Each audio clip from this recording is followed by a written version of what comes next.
എങ്ങനെയുണ്ട്? സുന്ദരിയായിട്ടില്ലേ? ഒരു ചെറിയ പരിപാടി ഒപ്പിക്കാനുള്ള ഒരുക്കാണിത്. ഞാനിപ്പോൾ ഹള്ളിലാന്ന് പറയില്ലേ, അപ്പോൾ ഞാനും അതിലും കൂടെ അതൊരു ഭയങ്കര ഒരു അടിപൊളി ഡാൻസറാണ് കേട്ടോ. ഒരു ചെറിയ ഡാൻസ് തട്ടിക്കൊട്ടി സെറ്റാക്കുന്നുണ്ട്. അപ്പോൾ ഫുൾ സപ്പോർട്ട് തന്ന് ഞങ്ങളെ പുറത്താക്കിയിട്ട് അകത്ത് സോഫയിലേക്ക് ഇങ്ങനെ ഞെളിയിരിക്കുകയാണ് എൻ്റെ ചേച്ചി. അപ്പോൾ അക്ഷയ് വന്നിട്ടുണ്ട് ഞങ്ങളെ ഫോട്ടോഗ്രാഫി വീഡിയോഗ്രാഫി ഹെൽപ്പ് ചെയ്യാൻ വേണ്ടി. ഈ ഡാൻസ് ഞാൻ ഓൾറെഡി പോസ്റ്റ് ചെയ്തിട്ടുണ്ടായിരുന്നു, കണ്ടിട്ടില്ലാത്തവർ പോയി കാണുക. അതിൻ്റെ പിന്നിലുള്ള പരിശ്രമമാണ് നിങ്ങളെ കാണുന്നത്. ഞാനൊരു 2-3 ദിവസത്തെ അവധിക്ക് വന്നതാണ്. ആ ഒരു ദിവസം കൊണ്ട് ഞങ്ങൾ സെറ്റാക്കുന്ന കാര്യങ്ങളാണിത്.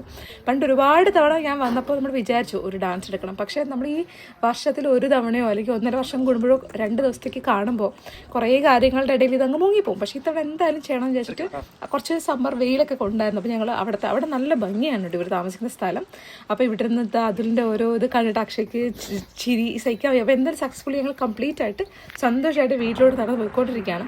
വീട്ടിൽ ചെന്ന് കഴിഞ്ഞപ്പോൾ കാർത്തി നാട്ടിൽ നിന്ന് ഇത്തവണ കൊണ്ടുവന്ന ഒരു അടിപൊളി ഉടുപ്പ് കണ്ടു. ഒന്നും നോക്കിയില്ല, അതെടുത്തിട്ടിട്ട് ഞാൻ വേറൊരു റീലും കൂടെ അവിടെ നിന്ന് പെട്ടെന്ന് കളിച്ച് സെറ്റാക്കി.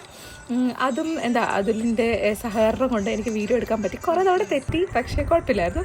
എന്തായാലും എനിക്ക് കിട്ടിയതൊക്കെ വെച്ചിട്ട് 2 റീൽ ഞാൻ ഇത്തവണ അപ്പോൾ ഡാൻസ് സെറ്റാക്കി ഇട്ടിട്ട് ഞാനിപ്പോൾ തിരിച്ച് ഗ്ലാസ്ഗോയിൽ എൻ്റെ ജീവിതത്തിലേക്ക് മടങ്ങി പോവാണ്. Bye guys.